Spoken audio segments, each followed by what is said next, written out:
Hello दोस्तों, नमस्कार। बहुत बहुत स्वागत है एग्ज़ाम मास्टर चैनल पे। और आप में से सभी लोग यूपी टेट की परीक्षा देने वाले हैं 2019 तक, जिनका एडमिशन हो गया था बीएड बीटीसी में। और मैं आपको बता दूं कि इस बार का 2020 का यूपी टेट आप सब ने देना है। मतलब जो ऑलरेडी पास हैं, जिनका निकला हुआ है, वो सभी भी यूपी टेट 2020 की तैयारी करें, क्योंकि बहुत ज़्यादा ज़रूरी है आप सबको ये परीक्षा को क्वालिफाई करना और अच्छे नंबर से क्वालिफाई करना है। यहां पर मैं बात करूंगा सिलेबस डिस्कशन की।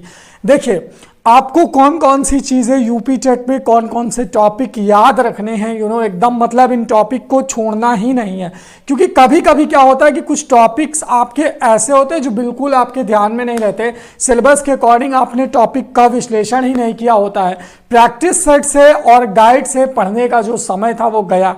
कंपटीशन अगर निकालना है तो टॉपिक पर फोकस करना होगा। यहां पर मैं आपको कुछ टॉपिक्स बताऊंगा, जैसे बाल विकास। देखिए, बाल विकास और अध्यापन में आपको बेसिकली पढ़ना क्या है। बाल विकास का अर्थ, आवश्यकता, क्षेत्र, है ना, ये सारी चीजें आपको देखनी है। बाल विकास का अर्थ देखना है, इसकी आवश्यकता देखनी है और इसका क्षेत्र देखना है।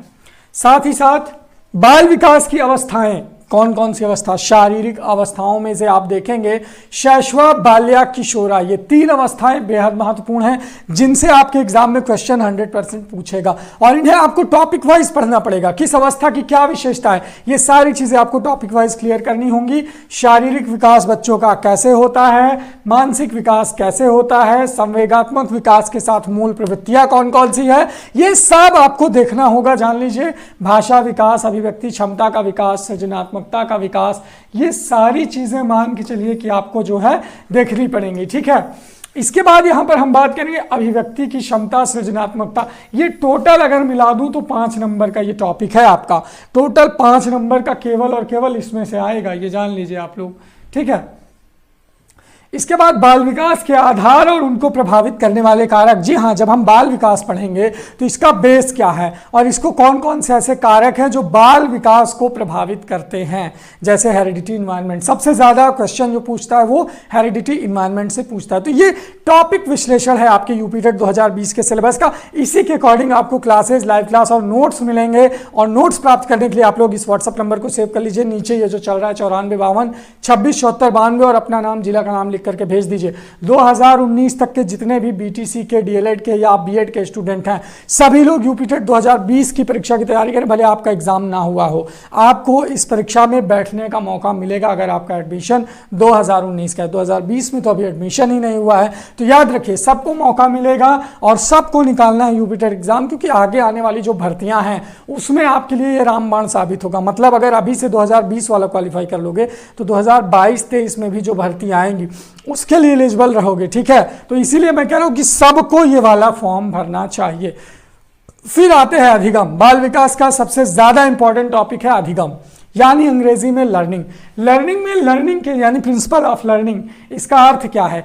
अब लर्निंग को कौन कौन से कारक प्रभावित करते हैं, चाहे वो बच्चे संबंधी हो या शिक्षक संबंधी। 2 कारक होते हैं अधिगम के। एक तो शिक्षक से रिलेटेड कारक है जो बच्चे के अधिगम को प्रभावित करेगा, और एक बालक से रिलेटेड कारक है जो बालक के अधिगम को प्रभावित करेगा। अधिगम के नियम क्या क्या हैं, सीखने के नियम। थॉर्नडाइक के 3 मुख्य नियम है, आपको पता है। अभ्यास का नियम, प्रभाव का नियम, तत्परता का नियम। इन तीनों नियम से क्वेश्चन पूछेगा। 1 नंबर मान लो कि ये लाइन से देगा। अधिगम के प्रमुख सिद्धांत, इसमें आप देखिएगा कि थॉर्नडाइक का नाम है, कोहलर का नाम है, पियाजे का नाम है, वाइगोत्स्की का नाम है, लेकिन स्किनर और पावलोव का नाम आपको देखने को नहीं मिलेगा सिलेबस में। स्किनर और पावलोव से भी क्वेश्चन आते हैं, ये आप याद रखिए, तो उसको एडवांस में रखिए। 6 मनोवैज्ञानिक, थॉर्नडाइक, जीन पियाजे। 2 तो हो गए आपके किंग, जिनसे क्वेश्चन आना ही आना है, थॉर्नडाइक, पियाजे। फिर इनके नीचे आते हैं आपके स्किनर और पावलोव का जोड़ा, जैसे थॉर्नडाइक पियाजे का जोड़ा, ऐसे जोड़ा बना लो। फिर आता है आपका पियाजे और थॉर्नडाइक पियाजे के बाद आता है आपका स्किनर और पावलोव, और फिर बचते हैं कोहलर और आपका एक बचे जो है ये थॉर्नडाइक, कोहलर, पियाजे, वाइगोत्स्की। तो कोहलर और वाइगोत्स्की, कोहलर का नैतिक विकास, वाइगोत्स्की का सामाजिक सांस्कृतिक। तो ये 6 मनोवैज्ञानिक, 6 नंबर बांध के चलो आप लोग। ठीक है, इसके बाद आ जाइए सीखने का वक्र वगैरह खैर उतना वो नहीं है, आप वक्र वगैरह से क्वेश्चन आएगा, पठार से आएगा, निराकरण से आएगा, ये आप लोग कर लोगे, इतना मैं आपको सिखा दूंगा, डोंट वरी। फिर शिक्षण एवं शिक्षण विधाओं के क्वेश्चन आएंगे, मान के चलिए कि 5 से 6 नंबर पेडागॉजिक इश्यूज के रहेंगे, है ना। ऊपर हो गया बाल विकास को प्रभावित करने वाले कारक, फिर अधिगम, मान के चलिए 10 नंबर बाल विकास, 5 नंबर आपका अधिगम से और 5 नंबर अधिगम सिद्धांत से, 20 हो गया। 5 नंबर की पेडागॉजी आएगी और 5 नंबर का जो कंटेंट है वो यहाँ से आएगा। देखिए ये कंटेंट आपको कोई नहीं बताएगा। मनोविज्ञान शाला उत्तर प्रदेश प्रयागराज, मंडलीय मनोविज्ञान केंद्र, मंडल स्तर पर जो मंडलीय मनोविज्ञान केंद्र हैं इनसे क्वेश्चन आएगा। जिला चिकित्सालय, जिला शिक्षा प्रशिक्षण संस्थान, प्रशिक्षित डाइट मेंटर्स, पर्यवेक्षण और निरीक्षण, समुदाय विद्यालय की सहयोगी समितियां, सरकारी और गैर सरकारी संगठन, इससे क्वेश्चन आएगा, ये जान लीजिए। फिर आएगा शैक्षिक समावेशन, समावेशी शिक्षा, राइट टू एजुकेशन 2009 और एनसीएफ 2005, इससे क्वेश्चन आएगा। और हो ना हो नई शिक्षा नीति 2020 से भी क्वेश्चन बना सकता है, क्योंकि अभी पेपर का निर्माण नहीं हुआ है, तो नई शिक्षा नीति 2020 का भी फ्रेमवर्क इसमें लगा सकता है, ठीक है। तो इतना आपको ध्यान देना है, सिर्फ और सिर्फ 30 नंबर में, यानी बाल विकास में ये सारी चीज़ें आएंगी। इतने टॉपिक आपको कवर करने हैं और ये टॉपिक किसी एक किताब से कवर नहीं होगा, ये जान लीजिए। आप ये मनोविज्ञान शाला, डाइट वगैरह का किसी भी किताब में कंटेंट नहीं पाओगे। इसके लिए आपको अलग से नोट्स, क्योंकि जिले में कौन कौन सी चीज़ें क्या हैं, मनोविज्ञान शाला कहाँ स्थित है, विश्व की पहली मनोविज्ञान शाला कहाँ बनी, कैसे क्या बनी, ये सारी चीज़ें जब आप मेंशंस के थ्रू देखोगे, पढ़ोगे, समझोगे और याद करोगे, तब जाकर के परीक्षा के लिए आप कंप्लीटली तैयार हो पाओगे। ये तो सिर्फ अभी 30 नंबर का सिलेबस है। इसके बाद हिंदी देखना है, हिंदी के बाद अंग्रेजी और संस्कृत या उर्दू में से कोई एक देखना है आपको। फिर आपको पर्यावरण कंपलसरी 30 नंबर का, गणित है कंपलसरी 30 नंबर का, तो टोटल 150 नंबर में आपको टॉपिक देखने हैं। तो पहली बात क्या है कि चरण 1 क्या है, लेवल 1 क्या है। 3 चरण होते हैं पढ़ाई के। लेवल 1 है सिलेबस को समझना, पाठ्यक्रम को समझना।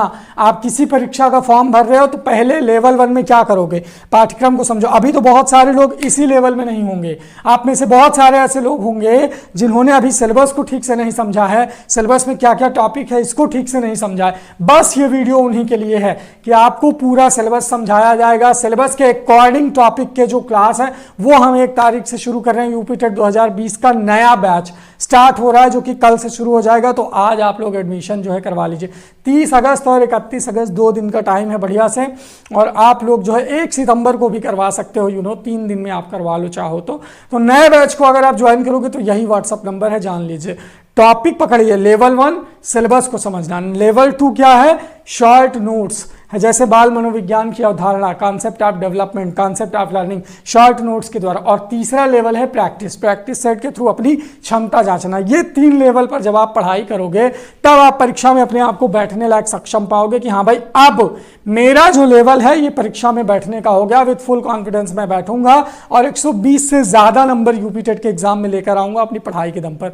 और तभी आप जान लीजिए कि आपकी एक सीट फिक्स होगी। तो आप भले पास है पहले से यूपी टेट, लेकिन ये वाला यूपी टेट 2020 आपको देना चाहिए 100%। तो सिलेबस कुछ इसी प्रकार है आप सबके सामने। टॉपिक इसके बाद भाषा देख लीजिए, अपठित अनुच्छेद, वर्णमाला, स्वर व्यंजन, व्यंजन के मेल से मात्रिक अमात्रिक शब्दों को पहचानना, वाक्य की रचना, हिंदी में सभी ध्वनियों का पारस्परिक अंतर की जानकारी, हिंदी भाषा की सभी ध्वनि, वर्ण, अनुस्वार, अनुनासिक, ये हिंदी का सिलेबस है। और इसके बाद हिंदी में भी बहुत सारे टॉपिक हैं, जान लीजिए, आपको इतना आसान नहीं है। संधि हो गया, वाच्य, समास, अलंकार, कवि और लेखक की रचनाओं के बाद भाषा विकास अभ्यास, यानी हिंदी की पेडागॉजी से भी क्वेश्चन आ सकता है आपके एग्जाम में। तो ये सारे टॉपिक 150 में 150 के टॉपिक अगर आप कवर कर लोगे तो 150 में 150 की जब आप प्रैक्टिस करोगे तो भैया 120 110 तो आपका स्कोर जनरली आना ही आना है। तो बस देर मत करिए और एडमिशन ले लीजिए और सीरियस हो जाइए। अगर वास्तव में आप चाहते कि आपके माँ बाप का सपना पूरा और नौकरी का सपना देख रहे हैं तो पक्का सीरियस हो जाइए, 100% आपको जॉब मिलेगी। लेकिन यही बात है, सिलेबस को समझिए, टॉपिक को पढ़िए और प्रैक्टिस करिए। इन्हीं 3 लेवल पर पढ़ाई करेंगे तो आ जाइए और एडमिशन ले लीजिए नए बैच में। बहुत बहुत शुक्रिया। वीडियो को like, share and channel subscribe कर दीजिए। Thank you so much, bye bye, take care.